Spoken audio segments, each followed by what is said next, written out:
Welcome to another episode of Corporate CPR, where we breathe life back into your organization, projects, and processes, giving you insights to recovery and avoiding corporate mortality events. Today, we'll be talking about avoiding burnout within organizations, and joining us to contribute to the conversation is Michele Molitor. Welcome, Michele. Hi, Jana. Thanks so much for having me. It's great to be here with you. Yeah, can you tell our audience a little bit about your background? Sure. So I've been an executive coach now for 20 years, and I've worked with individuals and organizations, small, medium, and large, private and public sectors, to help their teams communicate more effectively, have leaders have better, stronger ways of supporting their team so that they can avoid burnout and, as the saying goes, a rising tide lifts all boats. Absolutely. Well, yeah, burnout is not a new thing. It does seem to be talked about a lot lately, coming out of the pandemic, or maybe at the tail end of it. And obviously, it's caused by a lot of things: pressure from timelines, understaffing. But what are your thoughts about what is the biggest driver of, at least controllable driver of burnout? Well, from what I've seen over all these years, it's like the fish rots from the head down.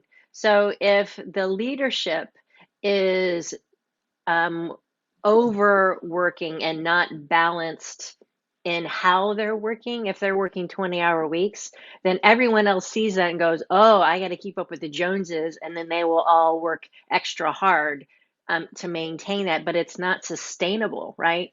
And so people will, they'll start to get overwhelmed, burned out. That's when you see people leaving or getting resigned to this is just the way it is and I don't have a way out. So their productivity goes down, morale drops significantly, and it has a massive impact on the culture and on the bottom line of an organization. I have two questions there, and let's start with first the perspective of the employee. How important do you think it is for the employees below these levels of leadership to set boundaries themselves and to communicate what they are or are not willing to do? Oh, it's extremely important. It's very, very important for their own mental health and well-being, right? The pandemic has only exacerbated that tenfold for folks.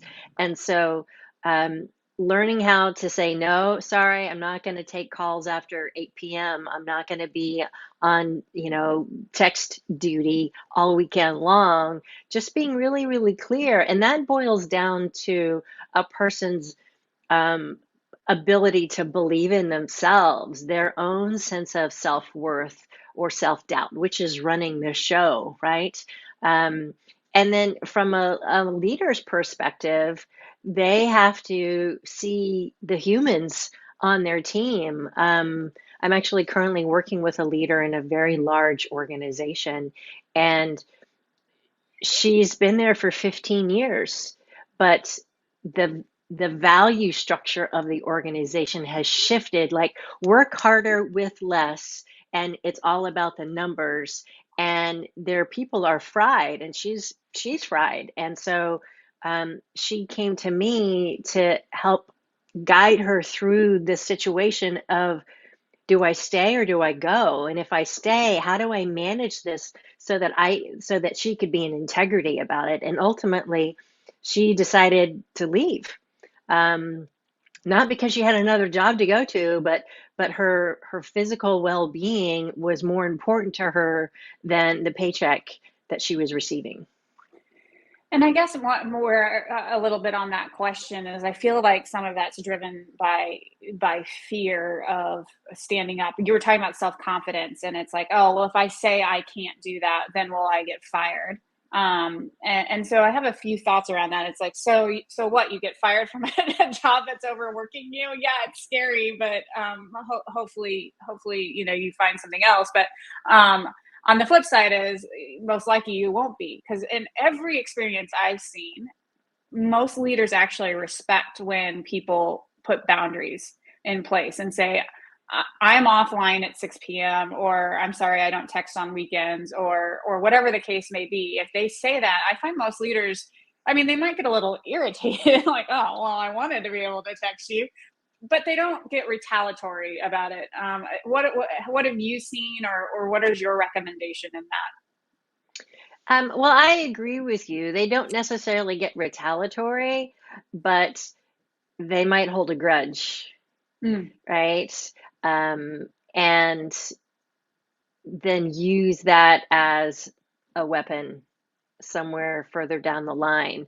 Um, but that speaks to the type of leader that person is and their inability to create their own boundaries, right? So if let's say you're the evil boss and I'm the employee that says, sorry, Jana, I'm not available after 6 p.m. I'll be back online at 8 a.m.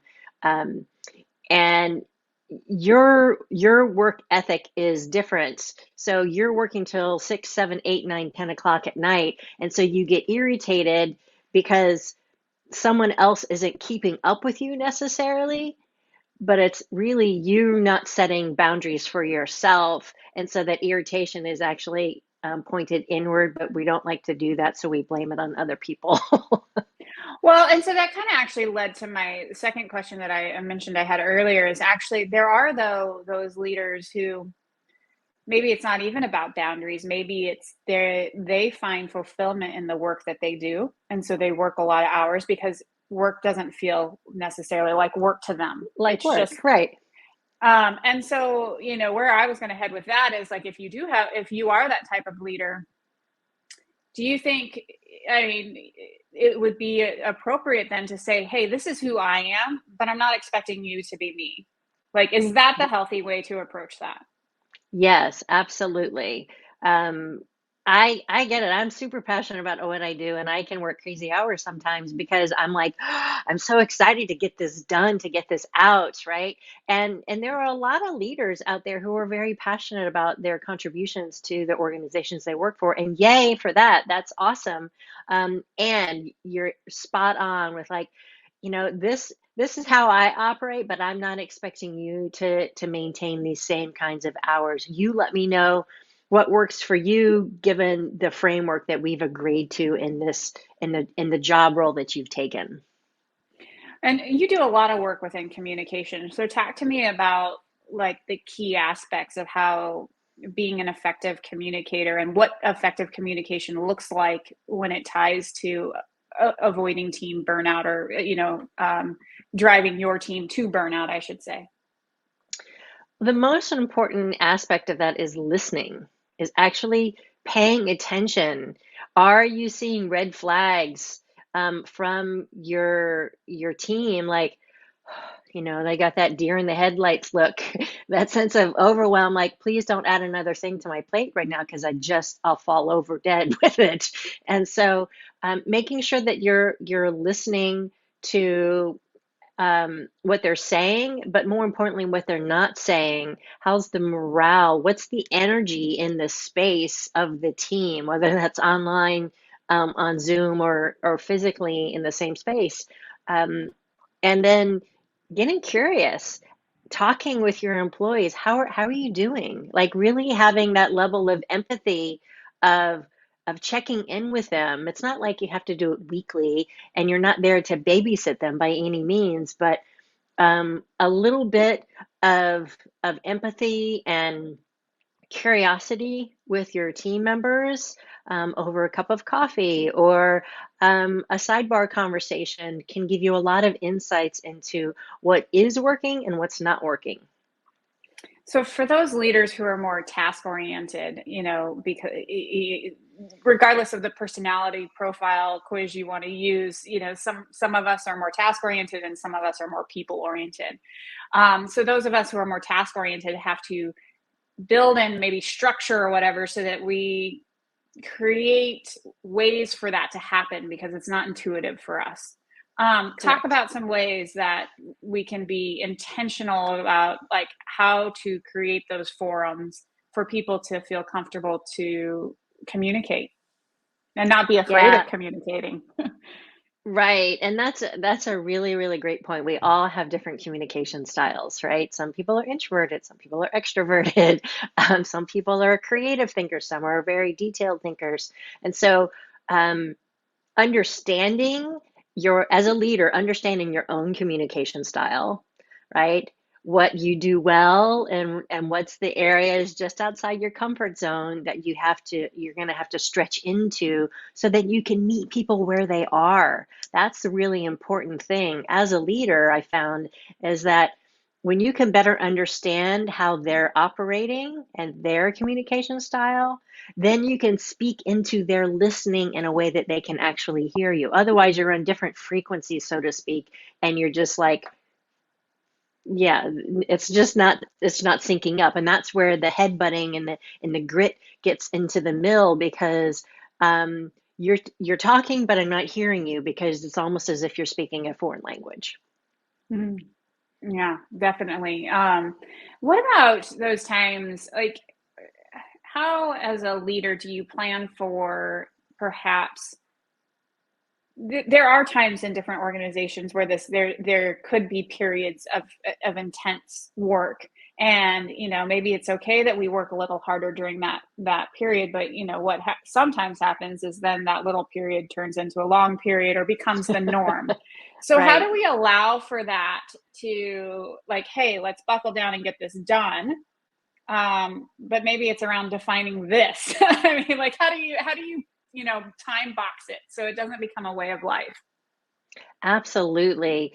Um, it's really important that you look at the project as a whole. What's the timeline of that, and what's the crunch period going to be?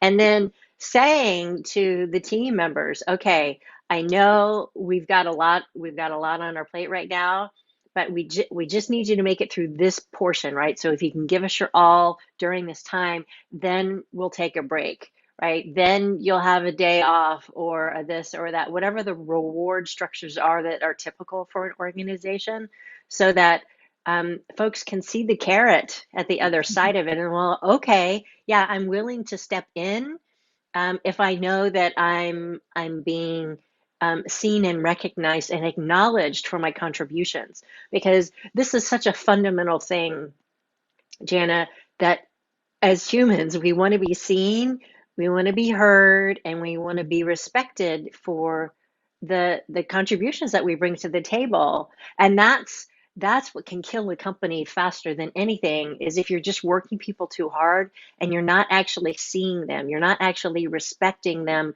for their unique gifts and expertise that they're bringing to the table. If they just feel like they're work dogs, then after a while we're like, why do I want to show up if you don't even care, right? A little bit of care goes a long way. Mm. I think we all intellectually, as leaders, understand that burnout's bad and we don't want our teams burned out. But I guess when you start, what would you suggest are kind of the warning signs as you move up in the hierarchy of the organization, and maybe you're at the C-suite looking down? What do they need to be looking for to understand if their team's burned out and they need to be taking action, that the broader organization is getting burned out? They need to be looking for the signs and signals of, um, what's the level of morale, how excited or not, is the team working on a particular project. Um, how is productivity, is it going up, or is it going down? Is it starting to lag, um, which is showing up in the numbers, right? um, and if you're seeing that but you're not making any changes, well, if you keep doing what you're doing, you're going to keep getting what you're getting, right? So I have a client right now that's dealing with this very thing. And um, the the upper management, the VP, is kind of turned a blind eye to it, and folks are leaving. And so now the people who are still there are getting even more frantic because there's less people to do the same amount of work, and yet they still keep pushing them. And my client who's in the throes of this, she's raising her hand. She's like, she's trying to defend her team. She's trying to protect them. We can't meet these numbers because this piece and this piece are broken, and we need you to fix these pieces before this can happen. But they're not hearing it, and they're not making the adjustments. And so the wheels are starting to fall off the bus. And so those are very clear signs for leadership to take note of. And when they don't, that just speaks to who they are as a leader and what their priorities are and what they aren't. Well, and I've come across that situation too, and honestly, sometimes it seems to me it falls in the HR department a lot. Like the HR department can't see what's going wrong and that they have a morale problem. But I mean, so how do you tackle that? I mean, how do when people are in a blind spot at such a senior level, how do you get rid of the blind spot? Do you have thoughts on that? That's a tricky one because um, typically the people at the top who are turning a blind eye to the situation, they've got a different set of fires that they are trying to put out. And because of these fires over here, they can't see the fires that are happening behind them. And it takes a courageous employee, someone who might be a level below them, to walk in and say to that leader, there's a challenge here, there's a problem here, and this isn't working, and I really need you to hear this. And so we can brainstorm possible solutions to how to move through this without everybody quitting, without things falling apart, because that just creates an even bigger headache for everybody. So eventually someone has to sit up and go, this isn't working. And so, but the challenge is when you've got someone at such a senior level that is got their blinders on to it, um, they've got their own inner turmoil that's happening that's preventing them from seeing that and taking note. So um, it's an inner game and an outer game that has to happen. Mm. And do you, I mean, one thing I think I've noticed is oftentimes leaders don't realize how much their leadership style is adversely impacting, um, their teams. And for me, when I first started coming across this, it was actually a little surprise for me because in my undergrad and in my MBA and then my first jobs, there's such a focus on what kind of leader are you, that I guess I took for granted that not everybody does that.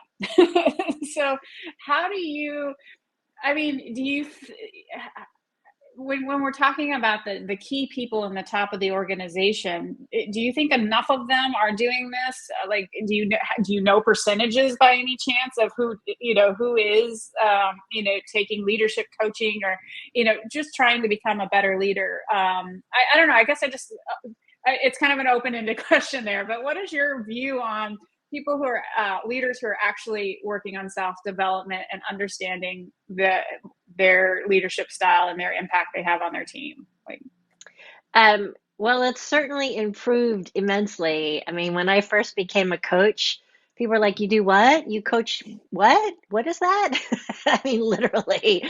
Um, and so it's, become very prevalent now, and people see it as a bonus to have a coach versus, oh, it's a stigma. I mean, it's just like therapy used to have a stigma, like, ooh, something's bad if you're going to therapy, right? Ooh, it's bad if you got a coach. But now it's like, oh, you've got a coach. Awesome, that's great. But there's so many different kinds of coaches as well, right? Um, and so there's different levels that a coach can take you. So um, one of the reasons why I added hypnotherapy to my set of tools for coaching is that it enables me to go to a much deeper level with a client to get at um, the subconscious root level cause of what's creating the bad behavior to begin with. Because when you can identify the root cause of it, then you can neutralize it, replace it, and rewire your brain in a different way to behave a different way and to show up more effectively as a leader. And there aren't a lot of people who do what I do by combining these two tools together. So, um, for those leaders who really want to be the very best, having a broad breadth of coaching tools available to them is really important so that they can do the deeper level work that's oftentimes required. I wish, I don't know, I think it was called neuro linguistic programming. Is that Uh-huh. a, Yep. and NLP, I was, yes. yeah, I was listening to Tony Robbins talking about this the other day, and about how, like, stopping the pattern of behavior and then replacing it with something else, but stopping it, like, he's giving this story about how, the guy does something wrong, so he, like, smacks him, like, this physical response to, and he's not he, and that, like, a year later, the guy's completely different from that experience in 1 hour or whatever. He's completely different a year later. It was a crazy story. But I guess where I'm headed is, how, in whether what you do, or this neuro linguistic programming, or any of these models that look, um, that require seeing the behavior, if you're not in the room to see the behavior, I don't understand how then you can correct it. Because if I have a blind spot, how do I even know to communicate, what to communicate that I have an issue, that I need to have worked on? So, now that's a great question. I get that a lot. Um, it's like I always tell people, I'm like, Jenna, you got this thing on the end of your nose, right? I'm the person who's going to tell you that, right? Um, the clue is, as a leader, if something's repetitively not working, if there's a pattern that's not working for you, but you don't know what to do differently, you're like, I got this thing that I don't like, but I don't know why I'm doing it, but I don't know how to stop doing it either, right? That's a big, yellow flag to go, oh, maybe I can get some help around this. Because what I'm able to do with clients is, um, by taking them into what's called an alpha brainwave state. It's that half awake, half asleep place. Like you've just woken up from a nap, you're like, oh, I'm really relaxed, but I don't quite want to get up yet. Um, in that place, I'm able to talk with your subconscious mind and to ask, what's at the root cause of this block, this behavior, this physical or emotional pain that someone is dealing with. And your subconscious remembers everything that's ever happened to you. So it's all stored neatly in there, and it will bubble up the appropriate files to the surface level. And you'll be able to tell me. Your mind says, oh, here you go. Here's an event or a situation that happened, and then we can find out, well, what did you make up about yourself in that moment? And it might have been a year ago, it might have been 10 years ago, it might have been 30 years ago, it might have been when you were a child. It doesn't matter. Um, but you're able to see that and go, oh, okay, well, in that moment, I didn't think I was safe. Your amygdala, which is part of your limbic brain, is your fight, flight, or freeze mechanism. I like to call her Amy. Amy's your amygdala. She likes to keep you safe, right? So Amy's like, oh, that's not safe. We can't do that anymore, right? So she'll put barriers into place to prevent you from doing that thing, whatever that was. And so from this new perspective, you're able to go, oh, I'm not in that place. I'm not in that situation. I'm safe. Um, and I know how I have the tools now to move through it with greater effectiveness. So we're essentially neutralizing the negative emotional charges around whatever that event was that created the limiting belief. And then we rewrite it. We instill new empowering beliefs on top of that. And so one of the tools I use is I create a customized recording for my clients that they listen to every night as they drift off to sleep, right? Because your brain's always listening. So by listening to this very relaxing um, tone and words and music, your subconscious is absorbing it like a sponge, just like listening to a song on the radio over and over and again. It drops into your long-term memory. So we're dropping into your long-term memory new behaviors, new ideas, new ways of seeing yourself, and new ways of communicating to others. So you start showing up more effectively in a very short period of time. So it's called rapid rewiring for a reason. Hmm. That's interesting. So now, well, when we're talking back at the burnout piece, and usually that becomes a cultural problem within an organization. So, is there a way to, um, help leaders at scale within an organization, right? Like not just helping one person or five people or something. How do you help what tools are used to help an organization at scale to kind of combat these things? Sure. No, that's a great question. Well, first of all, it's um, having the leadership team start to notice what's their communication style, what are um, the roles, the responsibilities, the assumptions that are being made, that are being handed down, right?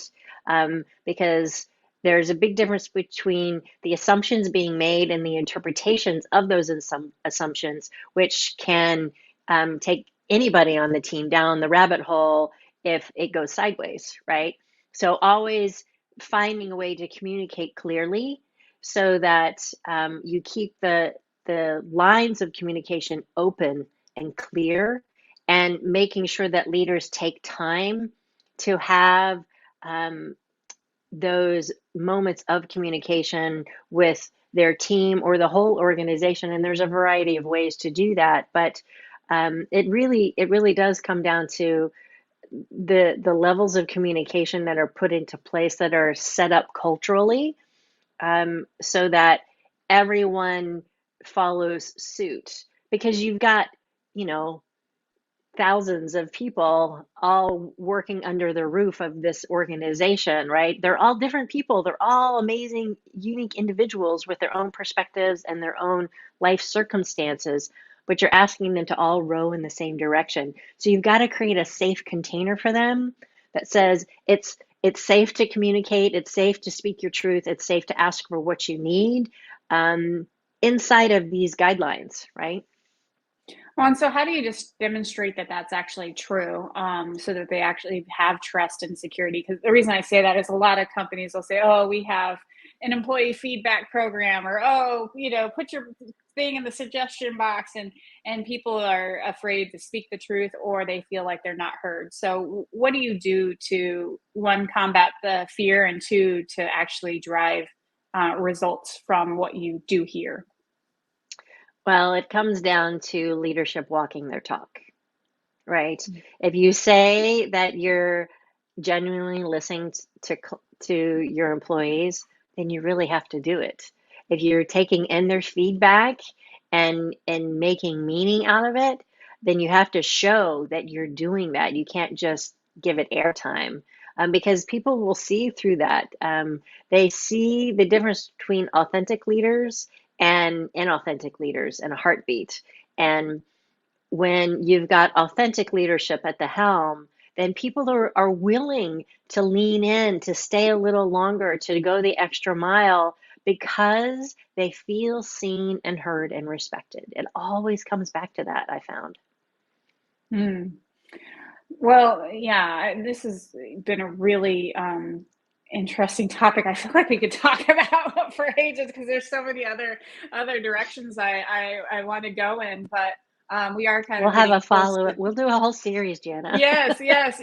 Please send some suggestions because I mean, really, it's a deep topic, and because organizations are made up of people, people are the most important thing, and that's where if you get the people piece right, then everything else should follow. Um, but I would love to hear kind of your three recommendations or takeaways that you want to leave this team around this topic of avoiding burnout and effective communication? So it's the first thing is balance is key. So as an individual, recognizing what your own boundaries are and stating them clearly to your boss. As a leader, it's about setting clear boundaries and expectations. This is what I expect of you, this is what I don't expect of you, and this is the time frame that is expected to be done, right? And then for leaders, it's just making sure that you're listening, that you're actually tuning in, pausing, slowing down enough to tune in to your team members to see what they genuinely need and where things might be going off the rails for them. Because if you're actually listening and tuned in, you can catch something before it does go off the rails and turns into a much bigger problem. Mm-hmm. So, it's really about having leaders walk their talk, about being true to um, who they say they want to be as a leader, and how that aligns with their own personal values and the values of the organization, so that the employees can go, oh, that's something I can get behind. That's something I can be aligned with. Yeah, and it's sometimes harder to put into action than it is to say, but Yes. it must, because I think you hit it. Authenticity is at the base of that trust, and without trust, an organization can't operate. So, well, thank you, Michele. Do you have any resources you want to share, or ways for folks to get in contact with you to learn more? Sure. Well, they can always visit me at michelemolitor.com. That's Michele with one L, Molitor, Molitor.com. And I actually have a really exciting new 7-week group course coming out for individuals inside of organizations that are looking to overcome their self-doubt, maybe their imposter syndrome, to have unshakable confidence, so that they can become a better leader.